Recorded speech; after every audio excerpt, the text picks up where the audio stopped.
Shakib এগ্রোর video যেটা প্রথমে add দেখছিলেন, জি সেটার সাথে আর আপনার রেজাল্টের সাথে কথা কাজে মিল আছে তো ভাই? জি আলহামদুলিল্লাহ মিল আছে।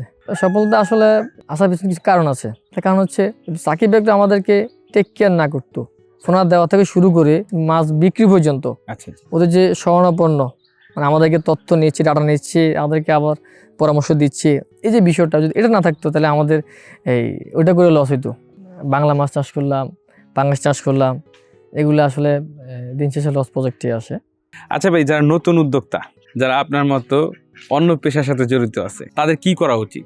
মাছ চাষ করাটা অ্যাকচুয়ালি ইচ্ছা শক্তির উপর ডিপেন্ড করবে। আপনার ইচ্ছা থাকতে হবে। আচ্ছা আচ্ছা। ইচ্ছা না থাকলে আপনি মাছ চাষটা আপনি এই বাইরে থেকে বের হতে পারবেন না। আপনি আচ্ছা। ইচ্ছা থাকতে হবে প্রকৃতপক্ষে। তো এক্ষেত্রে আমার ইচ্ছা ছিল, আলহামদুলিল্লাহ আল্লাহ আমাকে সফলতার মুখ দেখাইছে।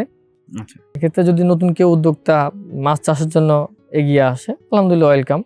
তবে এটা চাষ করার আগে যে বিষয়গুলো জানার প্রয়োজন বা যারা জানে তাদের স্বর্ণাপন্ন হওয়াটা জরুরি। আচ্ছা আচ্ছা।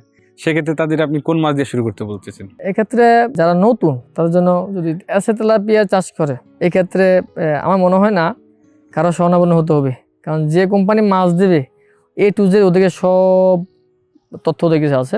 ওরা নিয়মিত ওই খামারির তথ্য তাদের ডাটা নিয়ে যাচ্ছে এবং কি তাকে নতুন করে পরামর্শ দেওয়ার প্রয়োজন দিচ্ছে, খাবার কখন কী দিবে সব পরামর্শ দিয়ে দিচ্ছে। আচ্ছা আচ্ছা। এক্ষেত্রে তার লস হওয়ার সম্ভাবনা খুব কম থাকে।